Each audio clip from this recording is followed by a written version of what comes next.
the Pivot to Balance podcast. I'm your host, AKay, and I hope you're doing well. In a world that pulls us in a million different directions and with a billion distractions, finding balance can feel like an ambiguous quest. Join me on this podcast as I try to navigate life's twists and turns with mindfulness, purpose, and grace. In each episode, we will dive into topics like self-care, personal growth, mindset shifts by sharing practical insights, stories, and maybe even interviews. Get ready to pivot, to recalibrate, and find your balance. Follow the Pivot to Balance podcast, and I'll see you on the other side. This episode, today we have Anushka Tyagi on the podcast. She's our first guest, and I'm so excited to have the first guest on the podcast. She is a certified fitness instructor, and she's also a runner, and she's helping women truly find their love, or if they have love for running and fitness, that's what she's doing. She's amazing. I've been following her for the longest time, and she's very inspiring. Let's hear from Anushka. Let's go into the episode. Hey Anushka, thank you so much for being on the show. Appreciate you so much. Yes, I'm excited to be here. Thanks for having me. Yeah, I remember I was on Instagram, obviously like everybody else, going through reels, and I found you running, and then the first time I liked it, the second time you came up again because algorithm does that. And I found you to be super inspiring and thought it would be nice to have a chat. Oh, I'm so glad that you came across, and I'm just so excited to chat as well. Yeah, so I found you because of running, so I guess we'll start there. So what got you in running? And also, how did you feel like when you had these tough moments? How did you build up your endurance? Can we talk a little bit about that? Yeah, totally. So I grew up playing tennis when I was younger, and I never really did like any sort of long distance running. It was all sprint focused. And then during college, I kind of just like stopped working out, did the whole college lifestyle, and I had gained some weight. And then during COVID, it had just gotten worse with just like working from home, not really moving my body. And then 2 years after that was when I was like, okay, I think I need to really start making lifestyle changes and introducing fitness back into my life. So I dabbled into like a few things and like kind of did like some group fitness classes, but I was always kind of intrigued by long distance runners. And I was like, I wonder if I can do that.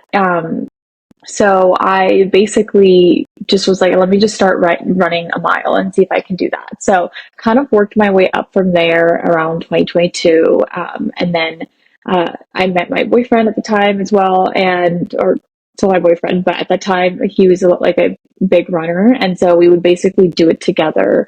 And I feel like that, kind of added to the accountability portion of like me continuing that journey in my life. Oh yeah, that's pretty awesome to have someone to keep you accountable. I feel like that's what's the problem with me for running. I'm like one day I go, the next day I'm like, I don't really feel like going because I feel like I'm hurting. I don't want to go anymore. I do want to talk a little bit about that. Like running has a lot of, these mental and physical challenges. Can you talk about how running has influenced your mindset and also like in your daily life? Yeah, totally. I mean, I think in the beginning, it was nice to have, someone holding me accountable, or not even just holding me accountable, but just having someone that is, pushing themselves in a certain way and prioritizing fitness. I think that's a big portion into incorporating fitness into your life, is surrounding yourself with people, whether it be friends, whether it be people that you admire, a family member, anyone that can kind of, you can do it together. But I also feel like now, after the first few months of that, now it's been like almost 2 years since I've been running. Now it's all about just me, and like every day that I show up, it's just because like I love running and I want to show up for myself. And there's always days where I don't want to run, and I, still have to show up. So I think a lot of that, has really influenced my mindset about, everything else in daily life, just figuring out how to get over the inertia of when things get hard. If I can do that in a run, then, if things get hard at work, things get hard with relationships or family or anything, your daily life can can get kind of intense. That's when I know like your body's overcome certain challenges before. And then it kind of is like a weird mental thing where it feels like you can do that as well during your day.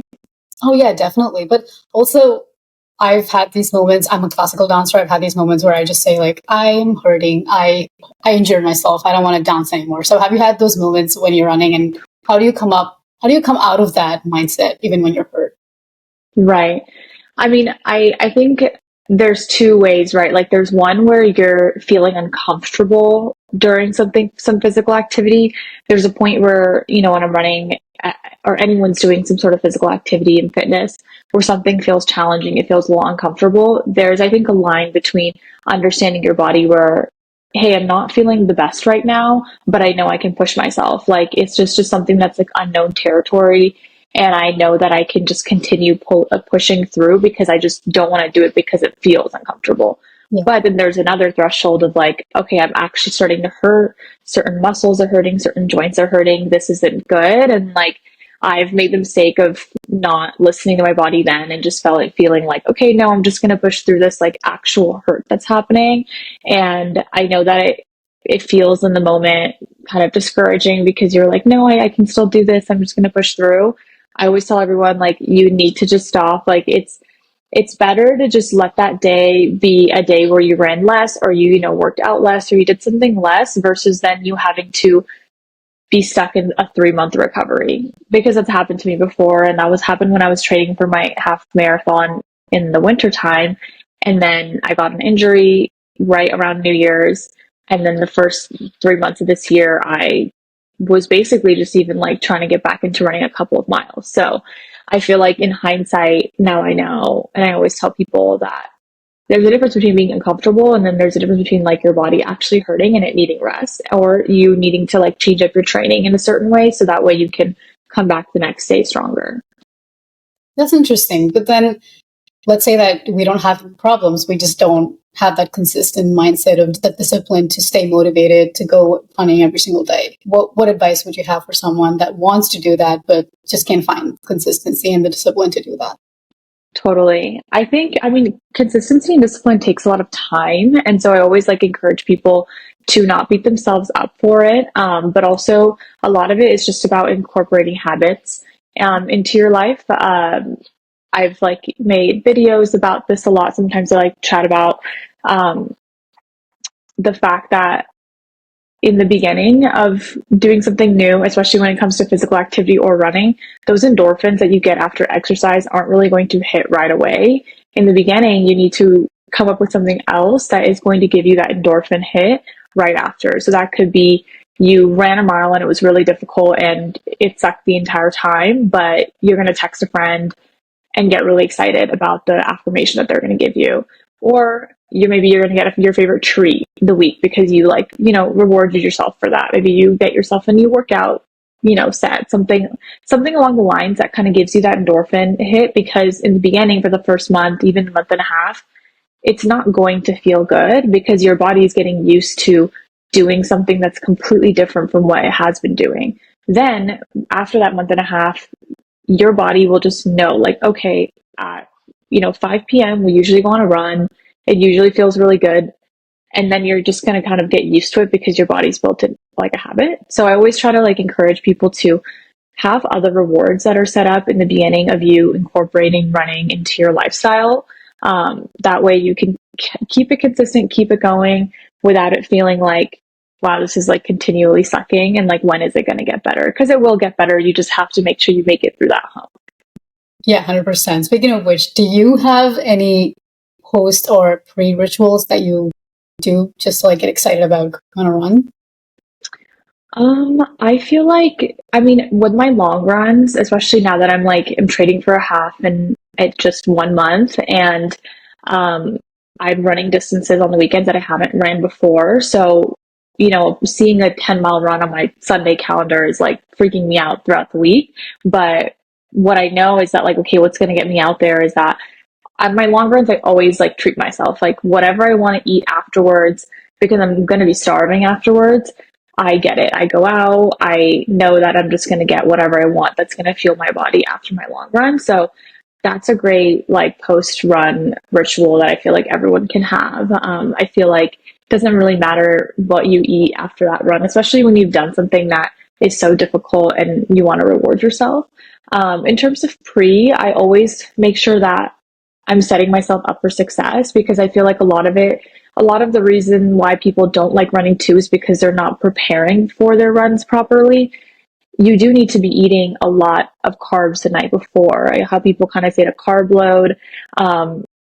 If you're not really fueling yourself properly, of course your body's going to go show up for the next run and then not have enough energy or not have enough drive to make it through. And then, of course, it's going to not feel good. So I think you do have to do a lot of things that come, before, maybe even like 12 to 24 hours before the run that you are going to do, to make yourself feel better during it. I also always have like a very specific like breakfast that I eat, or like a couple of breakfasts that I eat for most of my morning runs. That way my body kind of can get used to having that same type of nutrition and not feel, kind of off with eating something different. Oh yeah, that makes perfect sense. What kind of food would you suggest is like fun, but also it helps you run? What kind of food would you suggest before we go for a run? Totally. I mean, I think if you're doing a morning run, I feel like that's really what it's important. I never encourage people to run fasted, especially women, because it is not good for our hormones to be doing excessive high impact workouts fasted, no matter like, what we've kind of heard in the past that, oh, it's going to burn extra quote unquote calories if you do it fasted. That's just not a sustainable way to live. And it's honestly going to do more harm than good.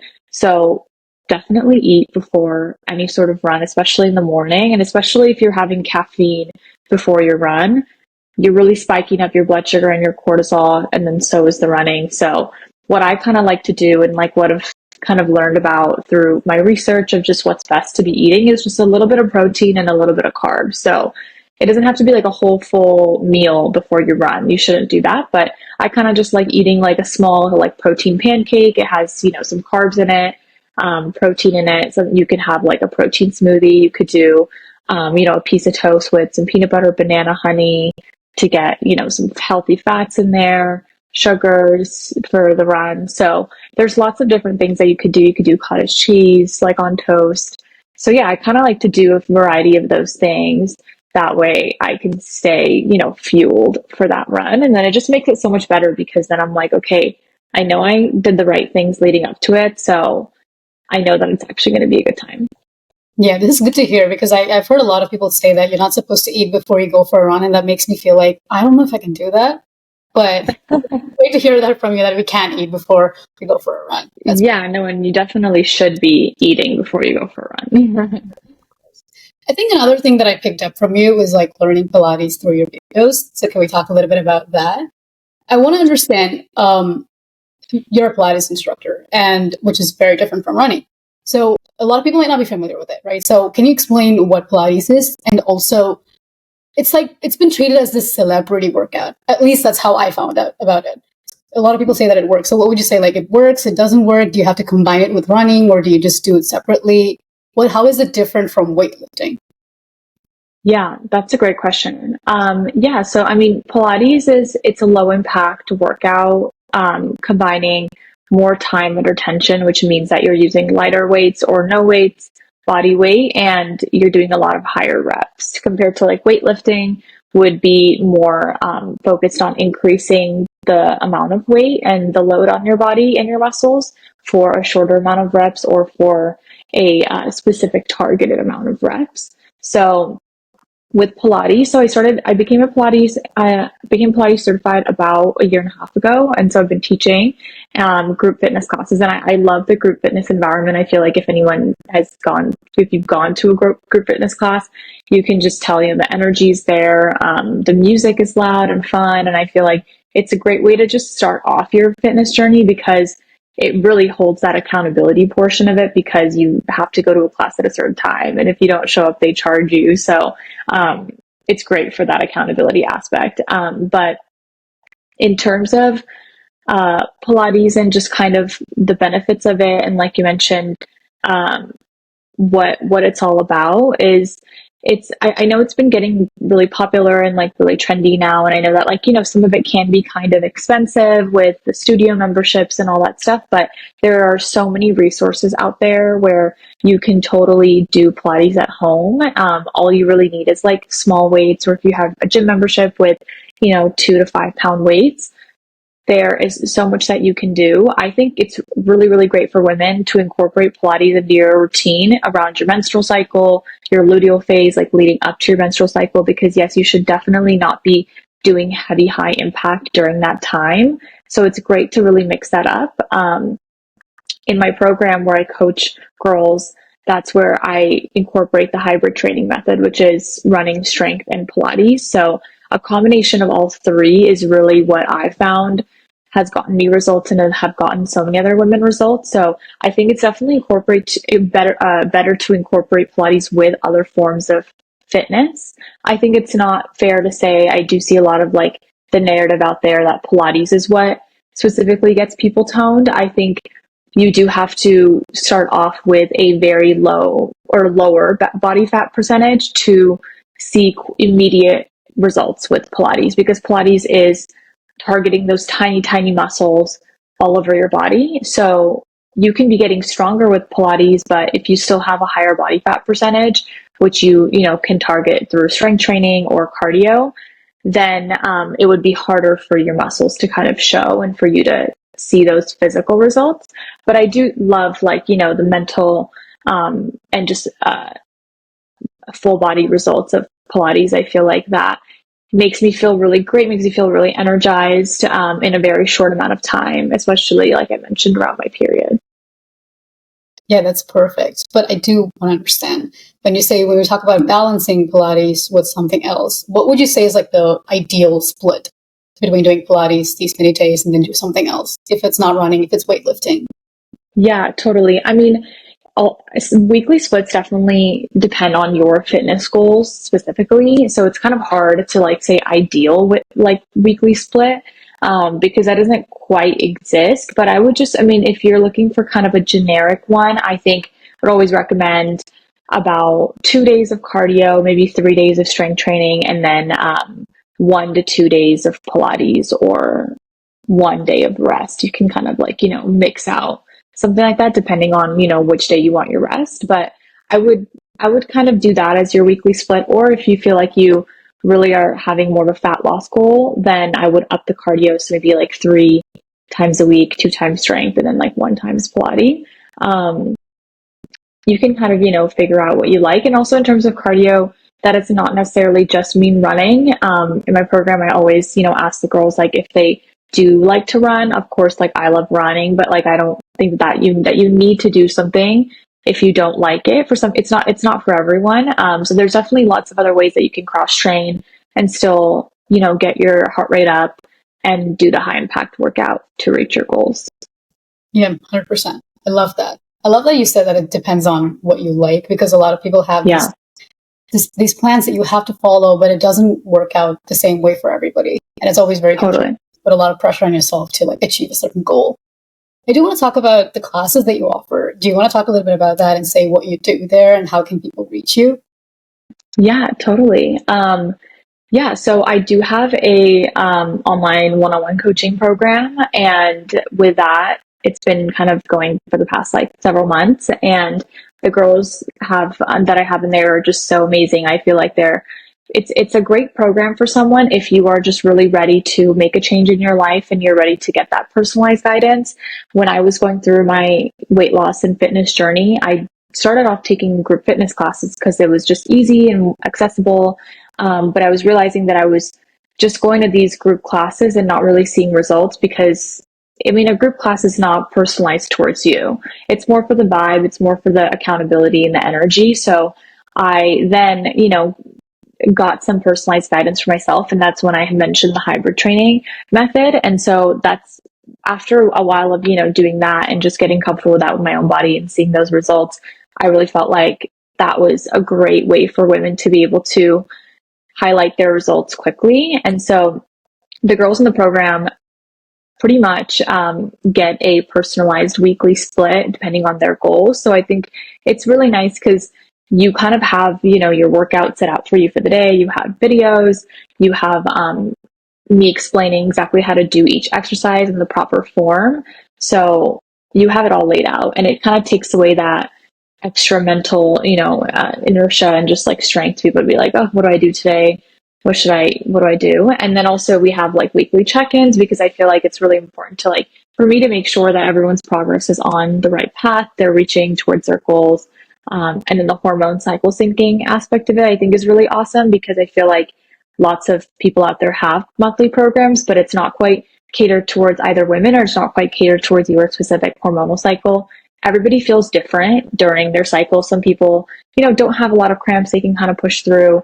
Some people, it really debilitates them, for those couple of days. So I think it's really, really important to work with your cycle. If you're going to work against it and, do that whole old school mentality of like, oh, like no days off, just push through it. If you're going to kind of do that as a woman, that will just put you in your body in a really high state of stress for a real long period of time. And that's just in turn going to hinder your results. So I feel like the girls have really enjoyed having the hormone aspect into it. And I just really love that as well, because I feel like I always struggle so much, around different phases of my cycle, and never really understood why I struggled doing certain things. So it's been really nice to get clarity on that and like just have research backing what workouts you should be doing during which parts of your cycle. And it just makes the whole experience so much more enjoyable when you feel like you can get out there and like really accomplish the workout that's set for the day. And it's like working with your body, not against it. I think so, because I've been noticing this trend as well. I'm sure you've seen it, where you can't lift weights during a certain time in a month, and then you realize like, oh shit, I know why I can't lift that now. And it felt very siloed, but then you see other people talking about it, and then you start noticing within your cycle, like every time this time I cannot lift this much weight, and then you start realizing that, and it's great that you brought that up. I love totally. That. Yeah, it's definitely a pattern. Yeah, definitely. A lot of people work 9 to 5 and they just don't have the motivation or the time, or they just don't know how to balance it out with working out and then having their own life. So what would you suggest for someone that's trying to find that motivation to like just stick to their habit?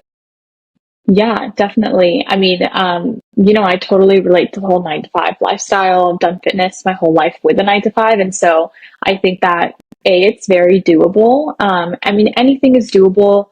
You can find time in the day if you really truly want to do that. I think when I hear people saying, oh, I don't have time in the day, I just, encourage them to reevaluate where their time is going. And then if you don't have enough time in the day for fitness, that just means like it's probably not a priority for you.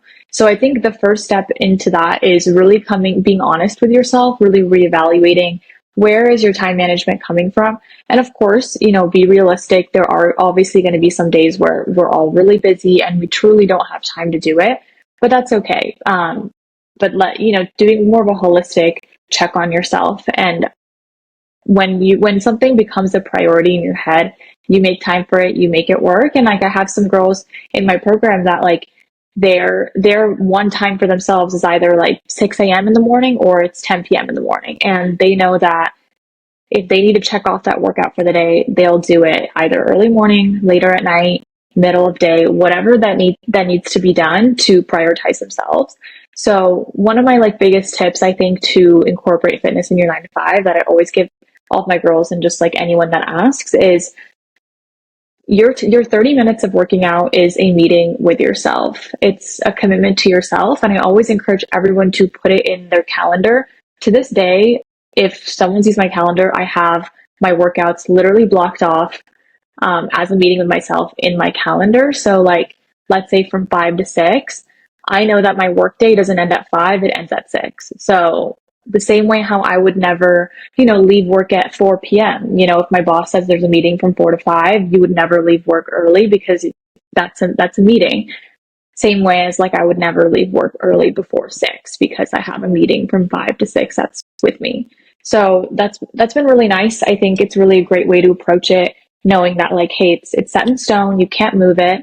From 5 to 6, that's a meeting with yourself. After 6 p.m., your workday is done. Now you're available to the world. You're available to your family, to your chores, to your responsibilities, and you don't have to worry about it anymore. So it's just I feel like a nice tip that's definitely worked for me. I mean, I still do it, and I feel like it's worked for a lot of girls too. Right. I mean, I feel like it's a slap in the face because if you don't respect yourself enough to show up for a meeting too with yourself, it's definitely like disrespectful. Totally get that. I love it.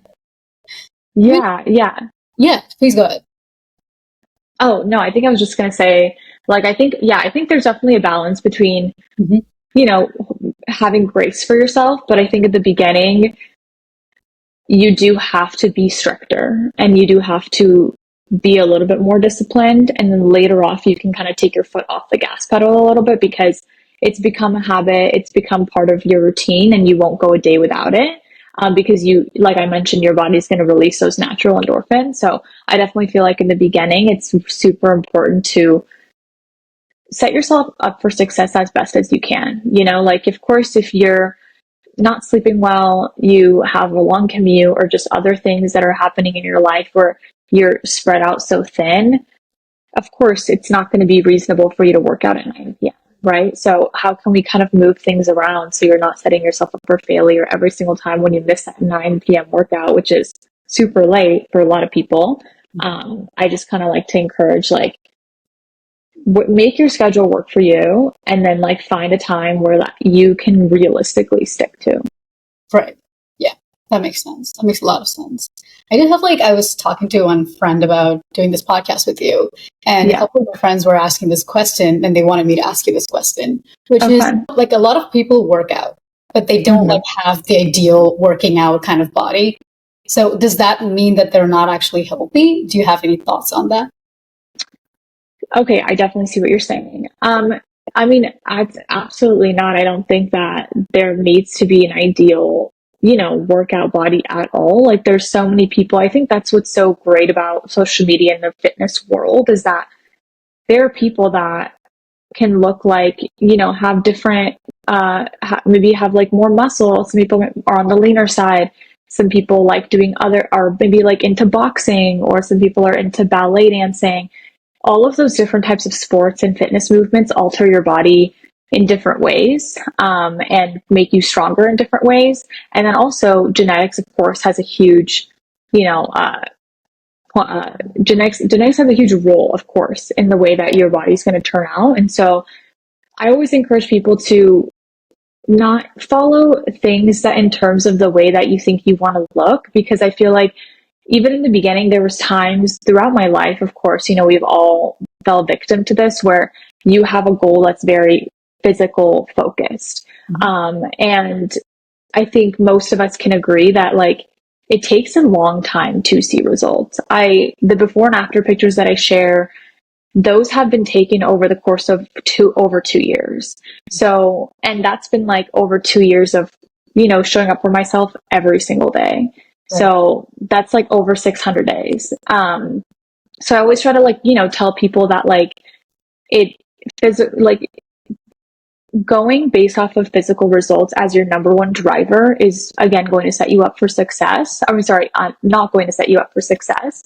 I think that it's very important. You can totally have goals, and you can have like, ideal things that you would like in certain trainers and that you don't, because of course fitness will change your body eventually. So if I do have girls in my program that, are really honest with me, which I do appreciate. If they're like, hey, like I am more bottom heavy, I don't really want to grow muscle in my glutes.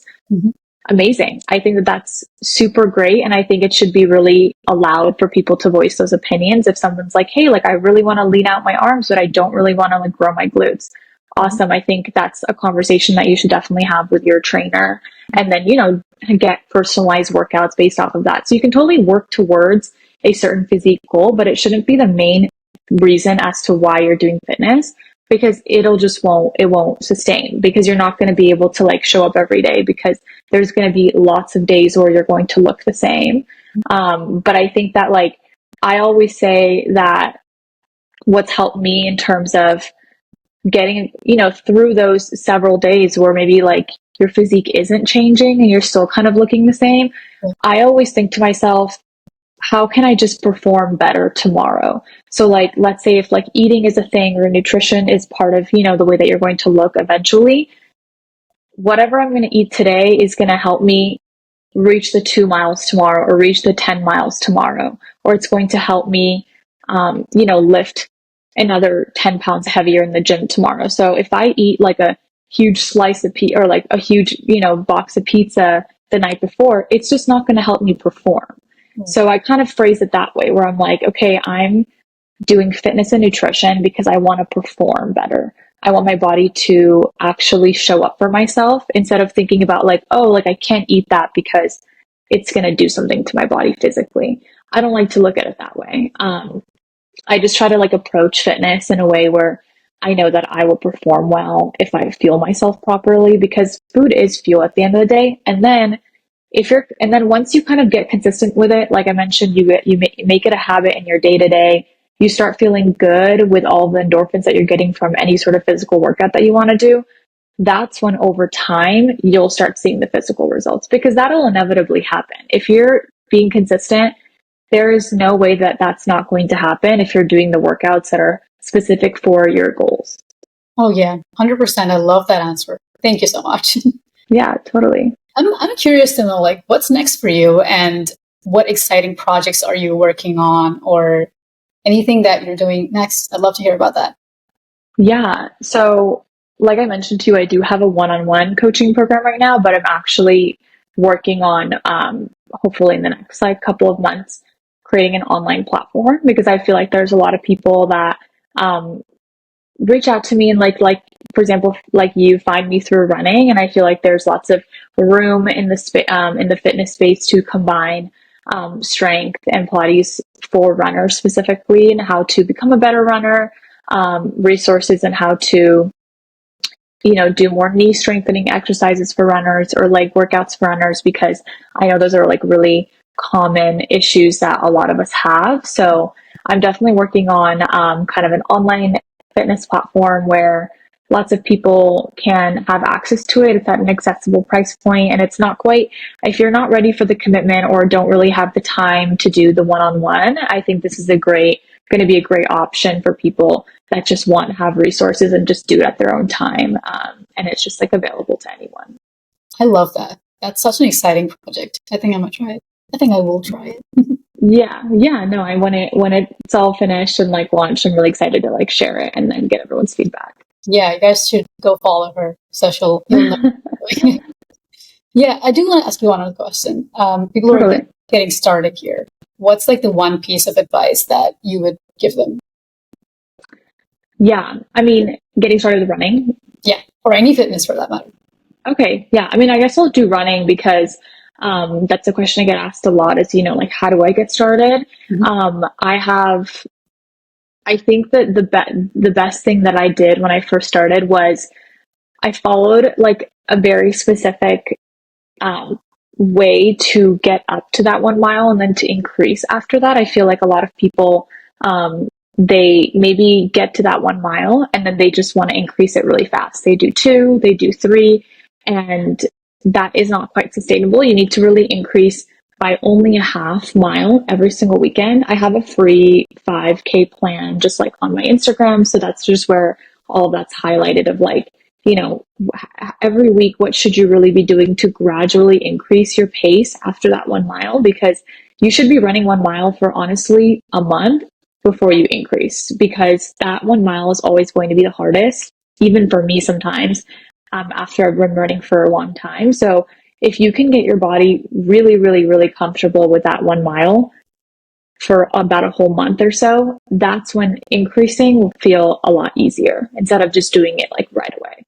So that's one thing that I would really recommend for new runners. And then the other one, which I feel like it's always the best advice was given to me and I've still implemented, is you have to give it 10 minutes. Like if you're feeling like shitty and it's not it's not your best day and you're on this run and you're like 3 minutes in, 5 minutes in, get to 10 minutes. And I always tell myself, I get to 10 minutes. If I still feel horrible, then I'm going to stop. And it's no big deal. I gave my 10 minutes, but most of the time, literally 9 out of 10 times, the 10 minutes is really just that hump that you have to get over. And then you're chilling. So I always tell people like who feel like they said that they've tried running and they haven't liked it. I always tell them, give it 10 minutes and then let me know. Yeah, no, that's great. I mean, before, I think we're at the end, but before we go, I have one rapid balance question for you, which Yeah. is, what's the one non-negotiable thing that you do every day to maintain a balanced life? Hmm. I That's a good question. I feel like there's a lot of things. I mean, one thing is like honestly, I always get dressed in the morning. Like even if I'm working from home, I I've worked in fashion for a very long time. So like I love clothes and I love like getting dressed up. And I feel like with a lot of us nowadays, especially with like the whole, hybrid lifestyle, it's like it's so easy to be like, oh, I'm not going anywhere, like no one's gonna see me. I feel like, always getting dressed, like putting on a little bit of makeup, like just something that makes you feel good, makes you feel confident, literally helps you perform better. And like even when I was in school, like I would always show up to class like dressed because I feel like that just weirdly psychologically helps me perform better because I feel like I'm like getting myself mentally prepped to be in the zone of working instead of like still being in this like bedhead zone if you're in your pajamas. So that's honestly a non-negotiable for me. I guess no matter what, I'll always get dressed. And that could even just be like workout clothes. For me, a lot of times it is workout clothes because like so much of my day revolves around fitness. But still, it's like, get dressed, put on your workout clothes, your regular clothes. And then I feel like that really sets me up for, a day where I'm going to be productive. Oh, I love that. I think I've been starting to do that lately, and I can tell you it definitely makes a difference when you do that. Love it. Totally. Yeah. Okay, so Nice. where can people find you? What should they do to talk to you, get in touch with you? Yeah. Yeah. I mean, you can follow me on Instagram. It's dot Anushka Tyagi. I'm also on TikTok, same handle. But yeah, mainly on those two platforms, Instagram and TikTok. Perfect. It was so good to talk to you. Yay. And so many other things. Thanks a lot. Oh my gosh, it was so fun to chat. And thank you for having me on. This was so fun. Yeah, of course. Thank you. All right. Talk to you later. Bye.